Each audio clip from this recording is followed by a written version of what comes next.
ചരിത്രവും സംസ്കാരവും ഇഴപിരിഞ്ഞു കിടക്കുന്ന കാഞ്ഞിരപ്പള്ളിയിലെ പ്രധാന ആരാധനാലയങ്ങളിൽ ഒന്നാണ് ഗണപതിയാർ കോവിൽ. ശബരിമല തീർത്ഥാടകരുടെ പ്രധാന ഇടത്താവളങ്ങളിൽ ഒന്ന്. ഇവിടെ ഒരു പ്രത്യേകതയുണ്ട്. നമ്മുടെ നാട്ടിൽ ഗണപതി ക്ഷേത്രങ്ങൾ നിരവധി ഉണ്ടെങ്കിലും മഹാഗണപതി ക്ഷേത്രങ്ങൾ അത്യപൂർവമാണ്. അത്തരൊരു മഹാഗണപതി ക്ഷേത്രത്തിന്റെ വിശേഷങ്ങളിലൂടെയാണ് നാം ഇന്ന് കടന്നു പോകുന്നത്. പുരാതന കാലം മുതലേ കോട്ടയം ജില്ലയിലെ അറിയപ്പെടുന്ന പട്ടണമാണ് കാഞ്ഞിരപ്പള്ളി. കറുകപ്പള്ളി കാലാന്തരത്തിൽ കാഞ്ഞിരപ്പള്ളിയായതായും പറയപ്പെടുന്നു. ശബരിമല തീർത്ഥാടനത്തിനായി എത്തുന്ന ഭക്തജനങ്ങളെ സംബന്ധിച്ച് പ്രധാനപ്പെട്ട ഇടത്താവളങ്ങളിലൊന്നാണ് ഗണപതിയാർ കോവിൽ.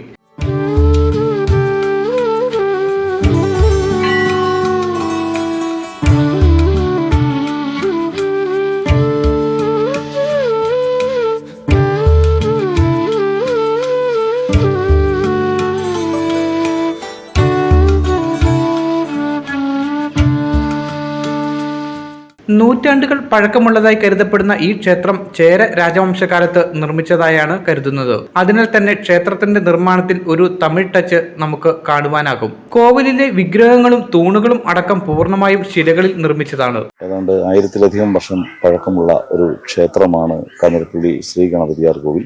ചേര രാജവംശം കേരളത്തിൽ ഭരണം നടത്തിയിരുന്ന കാലഘട്ടത്തിലാണ് ഈ ക്ഷേത്രം നിർമ്മിക്കപ്പെട്ടത്. മധുരയിൽ നിന്നും തമിഴ്നാട്ടിലെ മറ്റു ഭാഗങ്ങളിൽ നിന്നും കാഞ്ഞിരപ്പള്ളിയിലേക്ക് ഉപജീവനത്തിനായി ചേക്കേറിയ നിരവധി ആളുകൾ ഇവിടെ എത്തിച്ചേർന്നിരുന്നു. അവരുടെ ആരാധനയ്ക്കും പ്രാർത്ഥനയ്ക്കും വേണ്ടിയാണ് കാഞ്ഞിരപ്പള്ളി ശ്രീ ഗണപതിയാർ കോവിലും ഇതിന് സമീപത്തുള്ള ശ്രീ മധുര മീനാക്ഷി കോവിലും സ്ഥാപിക്കപ്പെട്ടിട്ടുള്ളത്. വളരെ വലിയ കല്ലുകളിൽ കൊത്തുപണികൾ ചെയ്താണ് ക്ഷേത്രത്തിലെ വിഗ്രഹങ്ങളും അതുപോലെ തന്നെ തൂണുകളും മറ്റ് പ്രധാന ഭാഗങ്ങളും എല്ലാം നിർമ്മിച്ചിരിക്കുന്നത്. ഈ ക്ഷേത്രത്തിന്റെ ഭിത്തിയിൽ തമിഴ് ലിപിയിൽ പല മന്ത്രങ്ങളും രേഖപ്പെടുത്തിയത് നമുക്ക് കാണുവാൻ സാധിക്കും. ക്ഷേത്രം അന്യാധീനപ്പെട്ട കിടന്ന കാലത്ത് ആർക്കിയോളജിക്കൽ ഡിപ്പാർട്ട്മെന്റ് ക്ഷേത്രത്തെ ഏറ്റെടുക്കുകയുണ്ടായി. അതിനുശേഷം 2004 ഈ ക്ഷേത്രം ശബരിമല ഇടത്താവളമായി ദേവസ്വം ബോർഡ് പ്രഖ്യാപിക്കുകയുണ്ടായി. എല്ലാ വർഷവും ആയിരക്കണക്കിന് അയ്യപ്പ ഭക്തർ ഈ ക്ഷേത്രത്തിലെത്തി വിരിവെച്ച് ഭക്ഷണം കഴിച്ചിട്ട് സായുജ്യമടഞ്ഞ് മടങ്ങുന്ന കാഴ്ച നമുക്ക് കാണുവാൻ സാധിക്കും. ഗണപതി ക്ഷേത്രങ്ങൾ കേരളത്തിൽ നിരവധി ഉണ്ടെങ്കിലും മഹാഗണപതി ക്ഷേത്രങ്ങൾ അത്യപൂർവമാണ്. ഭക്തിയും മനോഹാരിതയും തുളുമ്പുന്ന ഒരു അന്തരീക്ഷമാണ് ഇവിടെ ഭക്തരെ കാത്തിരിക്കുന്നത്.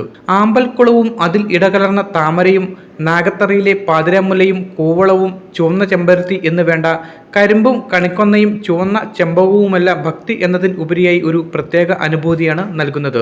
ഭഗവാൻ പരമശിവനും മക്കളായ ബാലഗണപതിയും ബാലസുബ്രഹ്മണ്യനും ഒരു പീഠത്തിൽ കുടികൊള്ളുന്ന ശിവക്ഷേത്രവും ഇവിടെയുണ്ട്. നമ്മുടെ ശിവകോവിൽ മാത്രമൊന്നുമല്ല, ശിവകോവിൽ പ്രത്യേകതയുണ്ട്.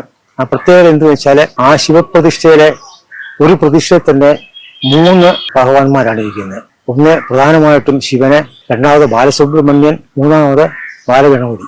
ഈ 3 പ്രതിഷ്ഠയും ഒറ്റ പ്രതിഷ്ഠയാണ്. ആ ഒറ്റ പ്രതിഷ്ഠയിലുള്ള ഒരു വിഗ്രഹം ഈ അടുത്ത കാലത്ത് ഇവിടെങ്ങും കണ്ടിട്ടില്ല.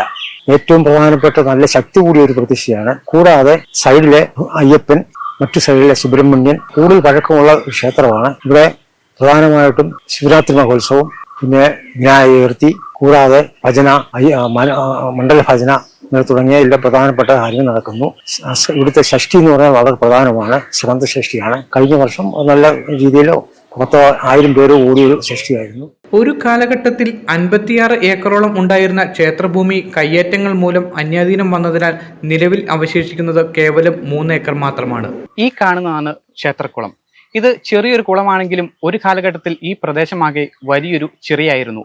കാലാന്തരത്തിൽ ലോപിച്ചാണ് ഇത്തരമൊരു ചെറിയൊരു കുളമായി പരിണാമം സംഭവിച്ചത്. ഇത്തരത്തിൽ ചരിത്രങ്ങൾ ഒരുപാട് ഗണപതിയാർ കോവിലുമായി ബന്ധപ്പെട്ടുണ്ട്. ശബരിമല തീർത്ഥാടനത്തിനായി എത്തുന്നവർ തീർച്ചയായും അറിഞ്ഞിരിക്കേണ്ട ഒരു ചരിത്രമാണ് ഈ ക്ഷേത്രത്തിലുള്ളത്. ചരിത്രം അറിഞ്ഞിരിക്കുക എന്ന് മാത്രമല്ല, നിങ്ങൾ ഈ ക്ഷേത്രഭൂമി സന്ദർശിച്ചാൽ അത് ഏറെ പുണ്യവുമായിരിക്കും. ഡൈസ് കൃഷ്ണയ്ക്കും അരുൺകുമാറിനുമൊപ്പം Sreelal Idukki, media today news. പുതുവർഷത്തിൽ കേബിൾ TV ഓപ്പറേറ്റേഴ്സ് അസോസിയേഷൻ സംസ്ഥാന കൺവെൻഷൻ ചർച്ച ചെയ്യുന്നു.